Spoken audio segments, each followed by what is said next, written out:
All right, if you're here, say hi in the chat. I see Amy's here, Natalia's back, Mary Jane is back, Kyle's back, Dominic's back, Bethany. Okay. Wait a couple more minutes. Okay. Did everyone grab a snack? Get some water, hydrate.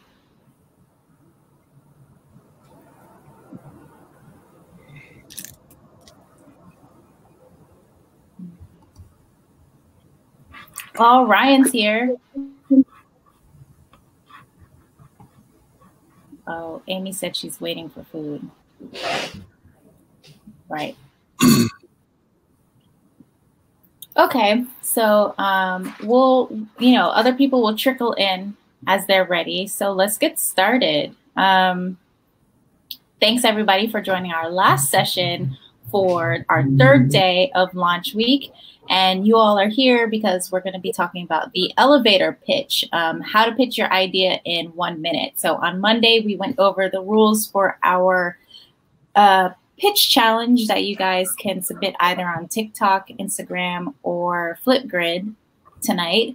And we have two excellent speakers here today to join us to kind of talk about the elevator pitch and what exactly pitching is, what that looks like, what that gives you as, you know, people in the STEM field and entrepreneurs. So I'd like to introduce, you guys know the guidelines for the sessions. Just behave.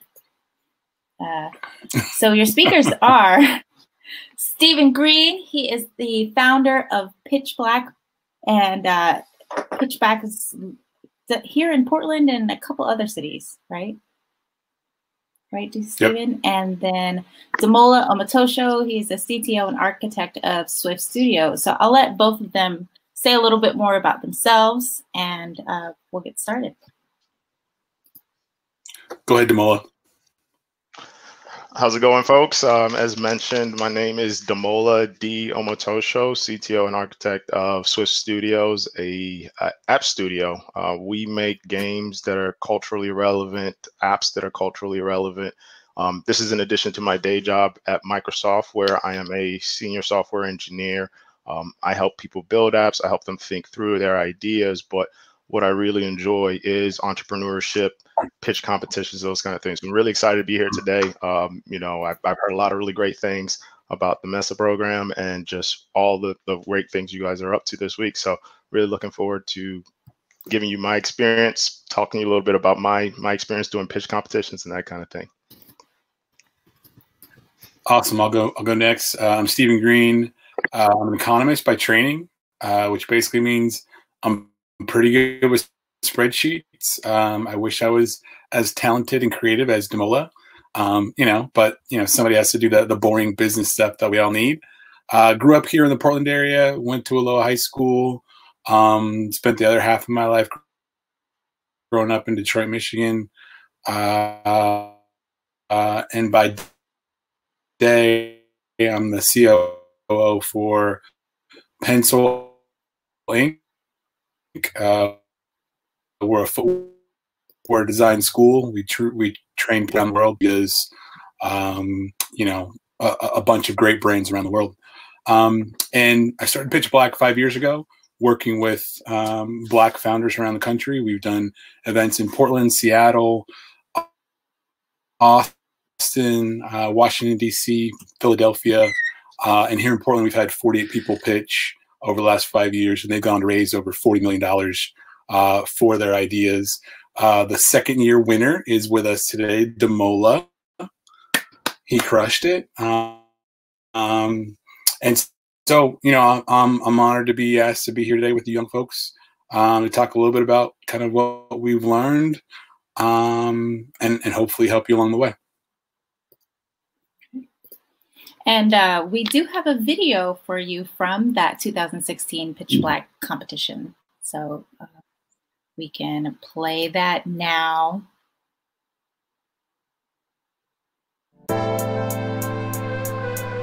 Meet PitchBlack, a Shark Tank-style business competition designed to connect African American startups with the region's growing entrepreneurial ecosystem. I want to welcome you to the second annual PitchBlack PDX.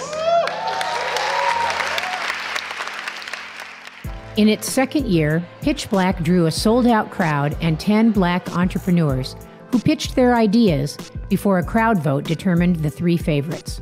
The winners, all tech-based, split the $12,000 prize money, raised from ticket sales and a $7,000 contribution from the Portland Independent Chamber of Commerce. It's all about the gesture of gratitude.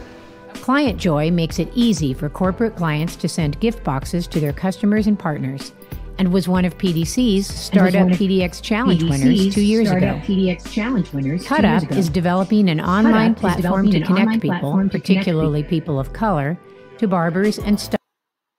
Connect people, particularly people of color, to barbers and stylists. Really make it very easy for minority men and women, as well as anybody with unique hair care needs, to find a barber or stylist who can fulfill those needs. WikiPDX will be a mobile app to help people find the best activities in Portland.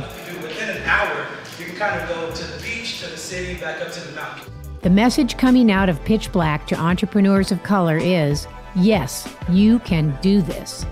That we each get to share and witness in the great bounty that is in these young African American entrepreneurs here there tonight. PDC is proud to be a founding sponsor of PitchBlack and a champion for the diverse startups that are vital to our city's economy.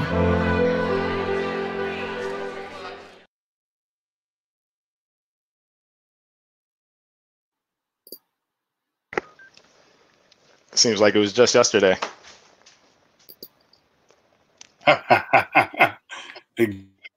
Exactly.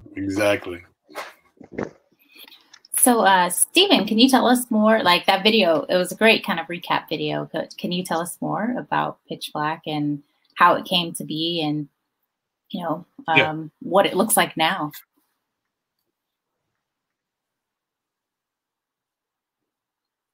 Yeah, definitely. So, selling shoes over the internet, paid for my last 2 years of college. Doing that, both my parents were entrepreneurs, and being here in Portland, I've advised and worked with a number of Black founders, and I think one of the things that came to mind was there was very few events that really put them in the spotlight, and that meant that people like Damola and others missed out on some of the social capital I think that's required to build and sustain successful businesses. And so I figured, I could find a space pretty easily and bring some people together to do an event to highlight some folks. And what I thought was going to be 30 or 40 people showing up one time turned into the first event we had over 100 people. Our most recent event here in Portland, we had over 450 people show up at Wyden & Kennedy's headquarters here in Portland. And we've given over $100,000 to Black founders around the country. And it's been awesome, and it's been humbling. And it's amazing what happens when people just show up and put their ideas out there. And so I think the biggest thing that I've taken away from it is helping people be bold about their ideas, and done beats perfect. And it's amazing how much, how many people don't shoot their shot because someone's not believing in them or giving them a platform to do it. And so, PitchBlack is just one of the many ways that I try and find ways to reduce the barriers for founders in starting their businesses. And so since then, we've got people like, Damola that are doing amazing things. The winner of our first year, he's raised millions of dollars. And when I met him about 15 years ago, he was homeless. He was literally living in a homeless shelter, started his first business in a homeless shelter, ended up selling that business and getting into the tech industry. I'm actually working with one of the gentlemen that participated 3 years ago, and he's raised over $30 million just in the businesses that he's had himself, and born and raised right in Northeast Portland. Didn't go to college, but somebody who's really driven and knows what it means to create an idea and solve a problem, and how to share that with other people and make it happen. So, I think it's amazing what happens when you put a plan to paper and put it in action, and put your fear to the wayside and allow people to help you along the way. 100%. And I don't know if you want to attack onto this a little bit, Stephen, but one of the things that was really interesting for me is, my background is as an engineer. Usually when folks would see me, I would be talking about the technology or doing something in the background. But for me, PitchBlack was really the first opportunity that I had on a stage, right, to talk about a problem that I had or that was in my community and really just present a solution that, I had built. One of the things that was really interesting, I'm actually wearing a shirt right now. So Cut Up was the first pitch that I did at PitchBlack, but it really kind of created so many opportunities. I got to be an entrepreneur in residence with Jaguar Land Rover as a result of PitchBlack. And then we would later go on to actually found Swyft Studios as a result of just folks realizing and knowing and understanding just, what it would look like to build technology and apps that were culturally relevant. So, I'm echoing Stephen and really just the purpose of PitchBlack. It was really to give folks like myself an opportunity to talk about things that we were passionate about and really just present the solutions that we were already building. Yeah, I think the other thing that I'll add is when it comes to like tactically what's been working for PitchBlack and what I've learned around like the art of the pitch. First and foremost, people respond when you're being authentic. And so I'm going and look for PitchBlack. I start with who's got the best business idea. I start with, who's somebody I want to see on a stage and be inspired by.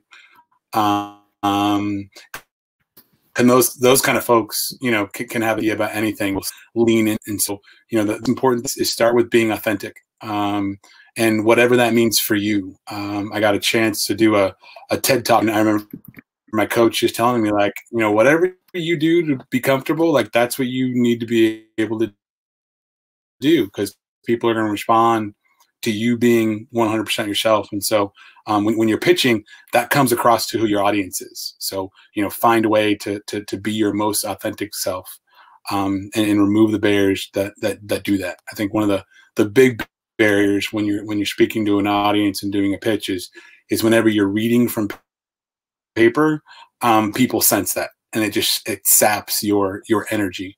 And be comfortable with the words that you're going to be sharing, versus reading them from a paper in front of the audience. That makes a huge difference. As far as pitching an idea, Damola touched on it a little bit, but there's a couple basic principles. The first one is present a problem, and articulate who that problem is and who has that problem in the world or in the state or in the city, or what generation that person is that has that problem. Give an answer for the kind of fix that you have for that problem, and then be able to say why you're the one to solve it. Those are the three key things that you need to do when you're pitching an idea or a business. And I've got to be able to believe you when you're doing it. I'd love to hear from Damola, as he's been out there in these startup streets. I've been on the other side of the table, writing checks. Damola's been out there working with a lot of startups, big and small. What does that tension feel like on the end of the person pitching, Damola? Well, so first of all, thanks, Stephen, for kind of pointing that out. There's a different experience, right, when you are maybe like leading the pitch or listening to a pitch versus when you're giving one. One thing I wanted to do with this session was just make it really interactive. So please feel free, drop questions or stuff in the chat. So once again, kind of taking a step back, right? Cut Up was kind of the first idea that I pitched, but I would go on to later pitch so many other ideas. And during that time, I got a chance to really kind of try different styles, right? So maybe, the first time I did read from the script, right? And that pitch didn't go as well. What I found was what Stephen said resonated best with the audience. And, I jotted down a couple notes on just what I feel is important to do when you're giving a pitch. For me, one of the most important things is to just know and read your audience. I've done pitch competitions for money. I've done pitch competitions for hackathons. I've done pitch competitions across You know, my corporate life, I've done pitch it to convince someone to go with me on an idea, or even join my team, or you know, during some of my mentorship sessions. So knowing and reading your audience allows you to kind of craft your pitch based on who you're speaking to, what's important to them, what they may be interested in. And then going back to what Stephen said about the problem and solution, one of the things I'm a really big fan and advocate of is to tell a story, right? And really just paint a picture with your solution. You know, is generation from generation, storytelling has been kind of the way we've passed things down. And what I find is that when I'm pitching, right, I start with my problem, I wrap it up in something that the audience can connect with, or my audience would be able to kind of see, and then I paint a picture of where we are today and where we could be with their support. The idea is that people really want to relate to what you're presenting and why what you're presenting is ultimately going to help. And then finally, just to kind of add my last piece to this, is to always conclude with an ask, whether it's for a pitch competition that you're competing for money, whether it's for support, whether it's for votes. Whenever you do a pitch competition or you do anything where you're pitching, the last little bit should always be a call to action, or something that you want the audience or the folks who are listening to you pitch to do, either for you or on your behalf. So these are a couple of the projects that I've worked on: Squad Up, Trivia Black, Card Craft, and Cut Up, just to name a few. And probably what I'll do before the session is over, just kind of give you a pitch and give you an example of what that problem solution ultimately looks like as a result of winning pitches in the past.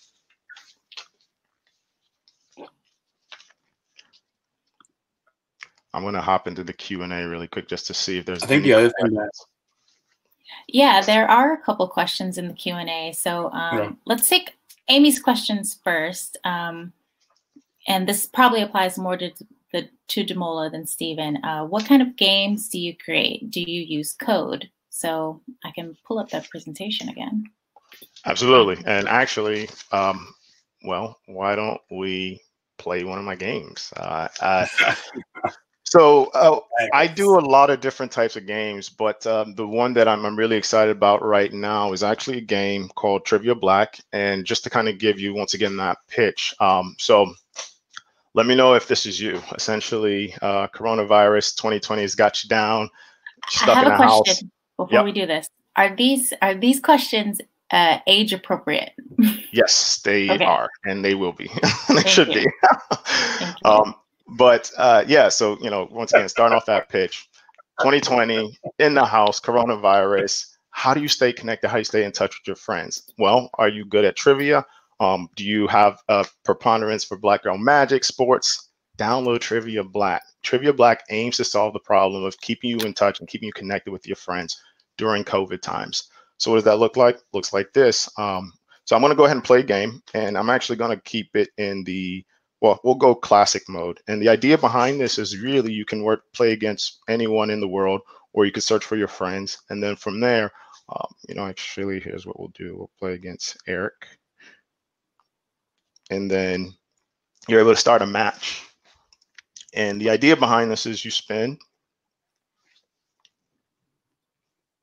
And I'm going to need the audience help on this. So when you see an answer that looks correct, please help me out. And we landed on music. All right. So for which song did Anderson .Paak win a Grammy? Any What are the clues? choices? So, oh, you guys can't see it. Bubbling, Yeah. Am I Wrong, Suede, Come Down. I'm going to use a power. Oh, we ran out of time. So this is one of the types of games that we play, and one of the types of games that were built where you actually have an interactive trivia game. And we'll go ahead and play again. So here's another question. Estelle introduced herself to Kanye West at a restaurant to get an introduction to which artist? These ones are a little bit tougher, so I'm going to use 50-50, and I think I'm going to go with Common. And I was wrong.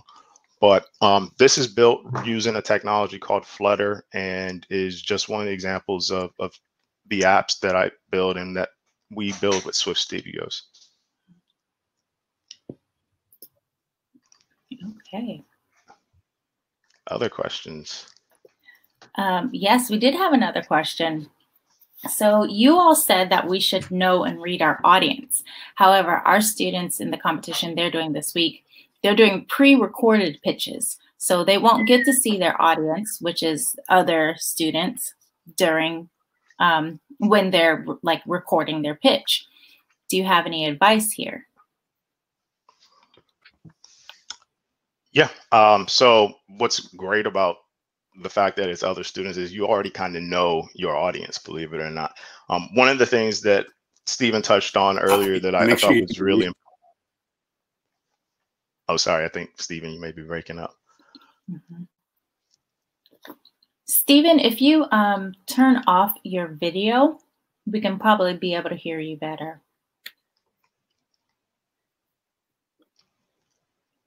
Can you guys hear me? Yeah, Perfect. We can hear you. Yeah. Okay. I wasn't saying anything. Go ahead, Damola. Oh, sorry about that. So yeah, what I was saying is that, okay, so first of all, you may already know your audience, right? Because you're pitching to a cohort group of students. One of the things that I find in a lot of pitch competitions, it's not even necessarily the most technically complex idea that wins, the one that has the best visuals. It's the one that connects best with, you know, problems that the audience can relate to or relate with. So I would say that, you know, as you're thinking about your pitch competition and thinking about the way you craft your story, right, make sure that whatever it is, whatever the idea it is, it would be something that the audience that's voting, in this case, students, people who are in your kind of like age range or just like have similar experiences, would be able to connect with and would be able to identify and say, yeah, that's a pain point. That's something that I would love to see fixed, and I'm going to give my vote for that. That's a good question. Yeah. I think the other thing I would add to that is, from a strategy standpoint, there's definitely, you know, game strategy that comes into when you're pitching. You know, if you have the opportunity to pick, definitely pitch later on in the event than being early on. When you have judges, people generally remember the things that are the most recent. And so, you know, game strategy is a cool thing. There's a great book called The Art of Strategy that talks a lot about, you know, how things that are completely under your control and have nothing to do with how smart or brilliant or creative you are have to do with increasing your chances of winning competitions. So no strategy. Thank you. Thank you for those answers. That was a great question. So Mary Jane asks, does the anxiety ever get better? What tips do you guys have for calming nerves before a presentation? Practice. Good question. Yeah, that's a great one. The best thing you can do is practice. You know, I think, you know, when I was getting ready for my TED Talk, you know, being in front of 6,000 people definitely gave me a lot of anxiety. And the way I overcame that was just practice my butt off. And not only like when I say practice my talk, it wasn't just me say it to myself, but it was me saying it to myself while I recorded myself, because you may think you're crushing it and then you watch a video of yourself and you're not crushing it at all. And just do that. And I don't say practice until you're perfect. I think practice until it's permanent, till you're so comfortable with the content that you're going to be talking about that the angst and feelings that you have up on the stage, they become less and less of a big deal, and do that in as many ways possible. So before I did my TED Talk, I was not only doing it in my bathroom by myself, but I also went and did it in front of small audiences of people who I didn't know, and I failed miserably when I did it. But I also knew, like, after it was as bad as it was, like, oh, I can actually do this. And so by the time I did it in front of 6,000 people, it was actually a lot easier than the first time I did it in front of 6 people. So, you know, practice, practice, practice, practice, practice. I agree with Stephen 100%. Actually, my favorite pitches, or the best pitches, are the ones that I've done multiple times, because you almost get to a point where you can give the pitch in your sleep, right? Yeah. So, you know, you can go about that many different ways. I remember, for example, actually, this was back when I really started in the startup world. we got into what was called TechCrunch Disrupt. It's kind of like the startup Super Bowl. And one of the things I remember was getting ready to head down to Pier 19 in San Francisco and how we were pitching to the Uber driver or our Lyft driver. Like, we're talking that level of practice where, I mean, you know, he was convinced he was obviously going to download the app or buy whatever we were selling at that time. But that's the kind of level of practice that really just makes you a lot more comfortable speaking to audiences and pitching your ideas. And once again, just, you know, being authentic and not necessarily working from a script. Now, a script is helpful as a guide, but, you know, you don't want to read it word for word, if that makes any sense. Use it kind of like as a guidepost. Yeah, I think you want to become so comfortable with the content that you can take it with you up onto the stage, and whatever feelings you have that day, you're able to add to what you're speaking to. And if you're reading something, you're just not able to do that. So, you know, I will never use a teleprompter when I'm speaking, just because I know there's a big difference between me reading something versus me being really comfortable with content that I can riff if I need to riff, but I also am so comfortable with it that I can fall right back into the cadence where I need to be for what I'm trying to talk about. And unfortunately, when people are scripting or using teleprompters, so like those TVs that are in front of people sometimes that you can kind of see, sometimes you don't see, but people are literally reading what they're saying off of that. When someone's doing that, you don't get their full energy. And so when you're pitching, you want to make sure you are giving every chance that you need to win. And a big piece of that is just your energy, just someone being able to say, like, I have no idea what Damola is talking about, but I want to grab juice with him later and hang out and go play flag football because he just seems like a good dude, right? That's the kind of energy you want to be able to put across. And that's, you know, reading from a script gets in the way of that coming across. Absolutely. And actually, sorry, one more thing, was actually some of this is like physiological too, right? So for me, for example, like during this call, you see I'm drinking water, so make sure you're hydrated. And then the other thing I would say is, you know, what happens, at least for me, is I tend to speak faster when I'm nervous. So, you know, I try to make a concentrated effort when I'm giving a pitch or I'm speaking, right, to really kind of slow it down and really just have a good grasp or handle, right? So, you know, there's breathing techniques, different things you can kind of do, but nothing is as good as just being really comfortable, right? And feeling like you're having a conversation rather than you're reading a report. Thanks, guys. Let's move on to the next question. Guadalupe wants to know, what did you guys want to be when you were younger?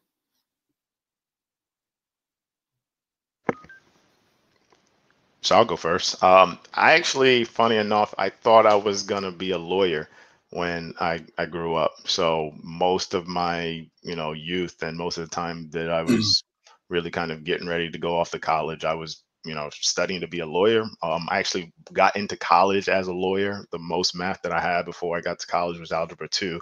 And it wasn't until I was literally sitting down looking at all the courses that I was going to be paying out of state tuition for that I realized that I'm paying a lot of money for people to tell me I'm good at reading, writing, and speaking, things that I already knew. So I figured if I was going to go to college and I was going to spend all this money, it was going to be to get an education and do something that I was passionate about, which ended up being engineering programming for me. Yeah, for me, I was always good with numbers, and you know, I always saw myself working in a bank, and that actually was the job I did after college. Was I worked in banking, commercial lending, and securities, and that really just comes from my nature of I want to help people. I'm a problem solver, and so, you know, sitting down with people and hearing about their businesses or hearing about, you know, what they want to do and buying a house or whatever, that just always spoke to me. And so, you know, I always wanted to be a banker, and also be, you know, someone who owned their own business. And so, you know, I was that kid that had 5 lemonade stands. I didn't have one. I had 5. I had other people working for me. You know, I had to get that. I had my hustle going. So, yeah. Okay, thanks for those answers. Molly asked Damola what his most popular game is, and he answered Trivia Black, which has 19 thousand downloads. But I would follow that up with, what is your most popular app or business idea? Good question. Oh, wow. So yeah, that's what happens when you're a serial entrepreneur, right? So Trivia Black has 19,000 users. We have another game. It's called Squad Up. It's essentially a charades type game, similar to Heads Up. They copied us. And that one has made over $10,000 over the course of its lifetime. And most recently, I launched a new business called Cardcraft, where we actually sell and send physical greeting cards or postcards for you and your family, all from your phone. So you type your message. I actually have a robot that will write on it for you, and we just hit our first 12,000 or so in sales. A lot of that over the summer. Because once again, during coronavirus time, there's a problem, there's a need, people want to stay in touch, and Cardcraft allows them to do that. So those are, some of my most popular apps, mixed with ones that are profitable and ones that I really, really enjoy. Yay. Thank you. Kyle Hansen has a great question. Do you have any recommendations for coming up with a name for a product or company? It feels like there are results for nearly any name you look up today. I'm not gonna lie, that is actually one of the hardest parts of creating a business. And it's funny, right? Because you would think that, just naming something or giving it a name is something that should come second nature. But, for me, what I find is you want something that's short, that's catchy, that's clever, but then you also want something that you can actually get the social media handles for, that you can actually get the web URL for. And that's where it kind of gets tough. So you got to get creative. There's some guidance from some of the books. There's a book I highly recommend. It's called How to Build a $1 Billion App. And, one of the things they recommend is to try to keep it to less than 2 syllables, whatever it is that the name ends up being, right? If something is taken, or it's a name that could be confusing, they recommend things like taking out some of the vowels, right? Or just kind of playing around with the spelling. There's a lot of different things to kind of consider. One of the things I try to do with a lot of my businesses is really kind of stay within those constraints, but then also do things that are catchy and clever. So, for example, Cut Up. Easy. You get a cut. That's an idea. Cardcraft is the other business that I was speaking of, and then Trivia Black. So, I think in the, like, when if you're not really sure about the name, just know that the name can change. It could be something you do different, but the high level guidance is to do something that's short and something that's memorable for folks. I don't know if you have any thoughts on that, Stephen. I mean, I'm always the boring business guy. So I'm always going to say, make sure you got a lawyer that can look at things, because it seems like a really trivial thing. But one of the reasons you won't find anything really much about PitchBlack is because there was a movie called PitchBlack that was made 15 years ago. And there's no IP concern because I do a pitch event and theirs was a movie. So legally I'm fine. I just can't get the website because they used the website 15 years ago and they would never sell it to anyone, let alone little old me. And so, stuff like this is important, but there's literally people that all they do is they go and make up domain names. And that's like the www ... people that make those up and buy those. And then they wait for Damola to come along and want Trivia Black. And they say, okay, I'll sell it to you for $10,000, $100,000, whatever it is. And what are they called? Domain squatters? Is that what it is, Damola? I forget the dirty word, but yeah, that's it, squatters. And people make a lot of money doing that. But I think it's important to have a plan. Don't just assume things. Talk to mentors, talk to your lawyer, talk to your accountant, and really have a plan. That's the most important thing. That's a great question, Kyle. Thank you for answering it. So our last question, we're going to wrap it up with this one, is from Molly. And Molly asked, what was your favorite class in high school? But I'm going to follow up and see if that class in high school was, kind of helped you to where you are now. I'll go first. Actually, yeah, I think my favorite class was probably my psychology class. And one of the things that's really interesting about like law and just really people in general is a lot of it is perception, a lot of it is psychology, a lot of it is being able to relate. So for me, learning about different concepts in psychology, different ways to kind of communicate, some of the writing assignments, those kind of things, they were really, I think, instrumental. One of the things I see as an engineer is that a lot of people can't communicate, and a lot of people can't relate.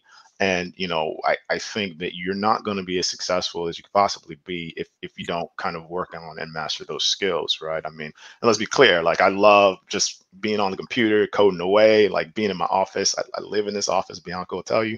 But the thing that I would say probably sets me apart from some of the other engineers that I know is that I'm able to kind of communicate. People love that because usually you're the bridge between, say, the engineers and the business folks, and that's a crucial skill. So I would definitely say psychology was one of my favorite in high school.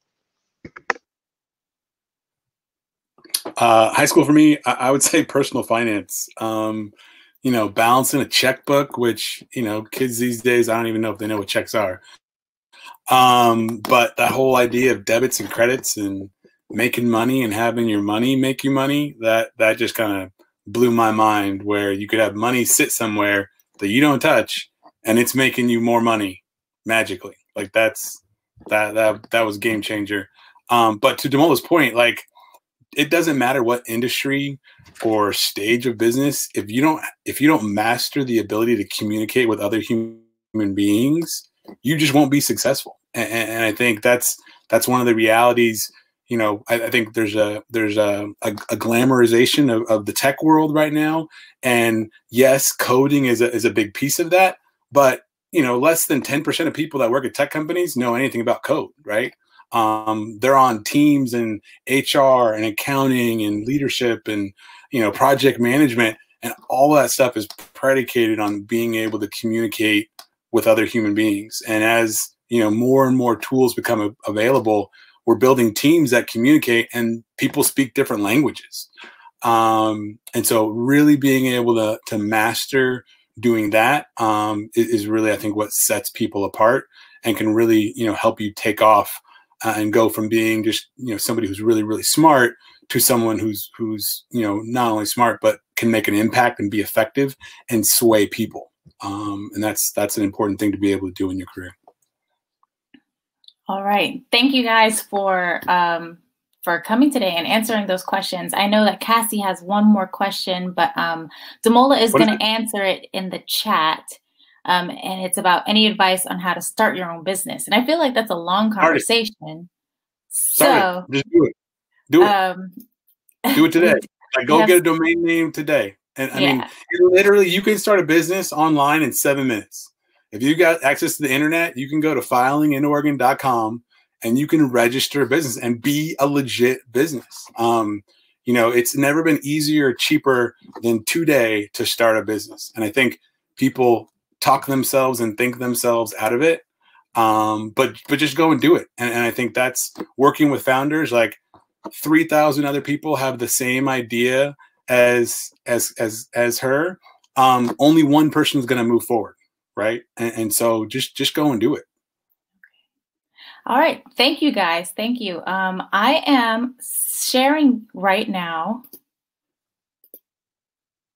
I am sharing Damola's Twitter, and I'm also going to share Steven's Twitter. If you have further questions for either of them, reach out to them there.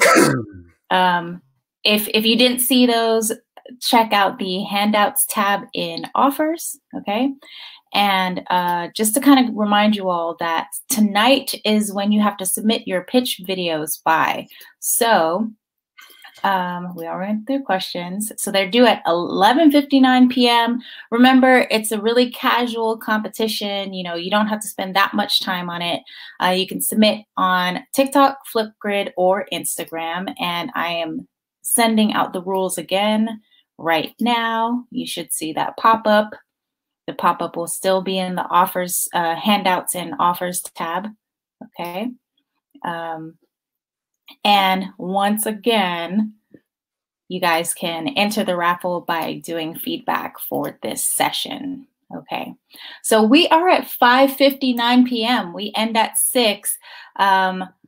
Even though we are ending, if you guys do have to go, it is 6 o'clock. Thank you so much to Damola Omotosho and Stephen Green for joining us today and giving us a little bit of insight into, how to pitch and how to be a successful pitcher and start a business.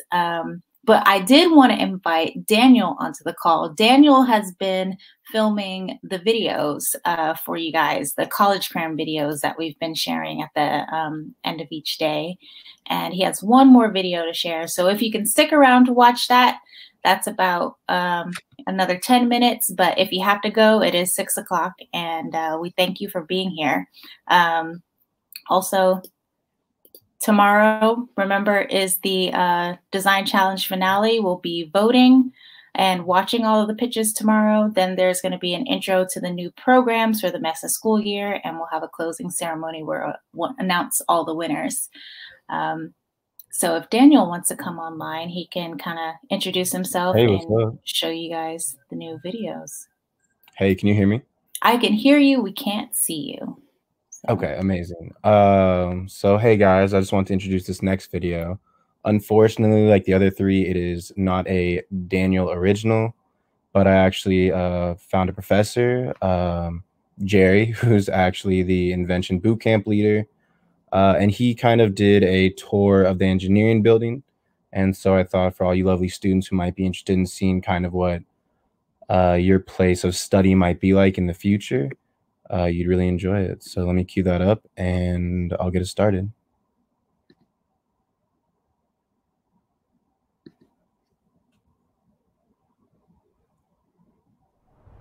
Morning. I'm standing outside the engineering building down on 4th Avenue in Portland. If we had a camp on campus, this is where we'd go. So I'm going to give you just a quick tour, see what it's see where I work, see what it's like. And now we're walking inside what we call the atrium, which is a big, beautiful space. There are tables and chairs for folks to sit at. They eat lunch here sometimes. There's the student services office. So the first thing you see when you come in is student services. So it's a place for you to get help and support. I'm going to tip my camera up to see if I can do this without messing it up.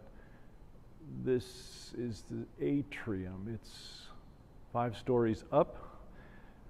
And in that space, we have access to the balconies, access to rooms. Also, when I tip it up this way, I don't know if you can see behind me, there's a column there. I'm going to walk around and get a better view of it. It's called our drop tower. So we have one of the premier microgravity resources in the world, really. It's just an amazing thing. And I hope you come by sometime after we all get opened back up. You can see this. But this cage here goes up 5 stories and down to the basement. So I'm going to tip my camera up all the way, way up there to the top, which is the 5th floor, and all the way down to the basement. And there's just a big story there. I can't tell it all to you today, but it's a very cool space where you can drop things. And when you drop things, they experience a loss of gravity. So gravity is still there, but because like my shoes right now are on the ground, and gravity means I'm being pulled towards the center of the earth, but because there's a floor underneath me, the force of gravity shows up as a force on the bottom of my feet, which is my weight. So that's a way to experience gravity, right? Just walking around. But if I were to jump or if I were to fall through the drop tower, I would not have that reaction force. And so everything in me, my stomach would, float. I'd feel a little giddy, and I would feel like there was no gravity temporarily. So we can do experiments in that device. I'm going to walk up to the 5th floor. Okay, I'm at the 4th floor. There's an elevator behind me. I could have taken that. There's one more floor to go up, and behind me, tipping my camera up, is the top of that drop tower I was telling you about. So if you were going to come visit me, when I was working, that is, you'd come to this space, which is the mechanical engineering office suite. Open the door. And it's really sad that there's nobody here. It's a very nice place. There's a space when you come in, you can sit down, and we have a computer in case you need to check something. The folks who sit at this front desk, Sarah, is wonderful. She'll take care of your questions. And you walk past her desk, and I'm 402C. Here's my desk. Here's my office. I'm going to go in. This is where I work. It's a bit of a mess. I sort of left it. I've got bookshelves and another little bookshelf, and I have a window to the outside, and I have a computer here that allows me to do my work, and I'll continue this later. So if you went to the third floor of the engineering building, you'd find another little atrium study space. Usually the space behind me is full of students sitting at tables, working on homework, having fun, maybe eating lunch. And I'm going to take you now to the lab where, if we had the boot camp, this is where it would be. It's our freshman engineering lab. So, walking down the hall from the atrium space, we have some lockers here where students store their contraptions, the things they make, so they don't have to carry them on the bus all the time. And there's a building next door. So Portland State is in the middle of the city. So here's it's actually an engineering building next to us and apartments further on. So we're walking down to what we call our freshman engineering lab, or first year classroom. So once again, use my card key to get in. So this is a space where normally we have the boot camp. We have little machine tools here. These are milling machines. They have little readouts. They're not digital. They're digital readouts, but they're not CNC, not automatically controlled. A little front podium and a bunch of tables. I'll back into the corner here to see a little bit better how the room looks. So this is where boot camp normally is. And I'm sorry that you can't be here with me or be here in the camp. But if you like what you see at the camp and you decide to come to be an engineering student at Portland State, and in particular if you want to become a mechanical engineering student, this is where your first engineering class happens. So groups of students work on projects. We sit at round tables. We do some lecturing. There's a whiteboard at the front and an overhead projector. But a lot of work happens either at those round tables where students are writing programs or hooking up sensors, or at these other workbenches where they're making things, putting things together, drilling, cutting, etc. So it's just a flavor of what we do here at Portland State, and I hope this video tour is, it's not satisfying, it's not as good as being here, but I hope it gives you a little flavor of what we do when we're not all locked down and trying to stay safe.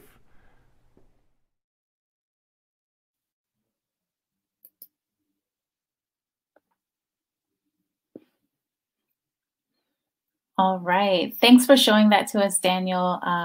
Guys, just this is Dr. Jerry Rechtenwald. He's actually the leader of Invention Bootcamp, which Mike in the earlier session actually was a mentor for. So Jerry made this video as an introduction to what the College of Engineering looks like at Portland State for the high school students that were participating in Invention Bootcamp. And they had to do everything online this year. But we heard from Mike earlier that they, were able to send all the materials, including like the chipsets and the microcontrollers and electronics, so that every student was able to, create some really cool devices. And so that's Dr. Jerry Rechtenwald, and you guys should definitely look out for Invention Bootcamp next summer if you're in high school.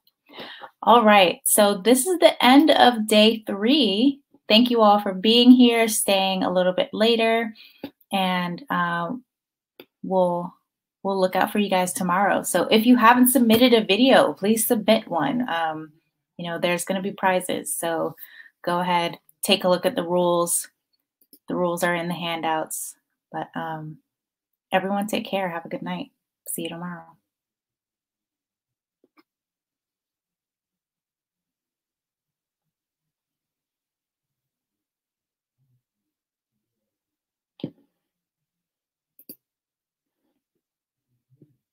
Okay. Bye, Amy. Bye, Frankie.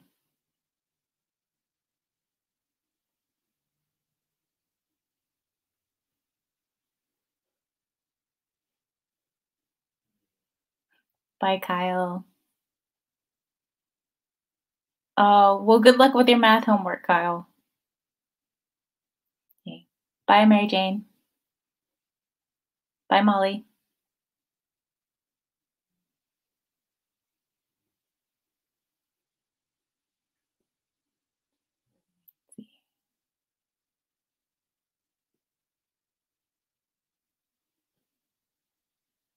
I didn't see anything from Elise and Guadalupe, but I'll say bye to you guys too. All right. Have a good night.